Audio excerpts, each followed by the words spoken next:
ఒక్కసారి ఆలోచించు. తీపి ఉండాలే కానీ చీమలకేం కుదవా, కాసులుండాలే కానీ చుట్టాలకేం కుదవా. ఉప్పు తగిలితే చీమలు ఎలా అయితే చెదిరిపోతాయో, మనకు నొప్పి కలిగినప్పుడు కూడా చుట్టాలు అలానే వెళ్ళిపోతారు. మనసు ఒంటరిది. ఎన్ని బంధాలతో పెనవేసుకున్నా తనలాంటి మనసు కోసం నిరంతరం ఆరాటపడుతూ ఉంటుంది. ఒక్కసారి నీ మనసుని అడిగి చూడు, నిజమో కాదో చెప్తుంది. అసూయతో బ్రతికే వారికి సరైన నిద్ర ఉండదు. అహంకారంతో బ్రతికే వారికి సరైన మిత్రులుండరు. ఇక అనుమానంతో బ్రతికే వారికి సరైన జీవితమే ఉండదు.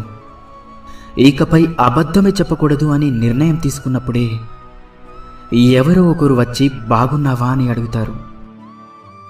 కూరల్లో మజ్జిగల్లో చేరి వాటికి రుచిని అందించే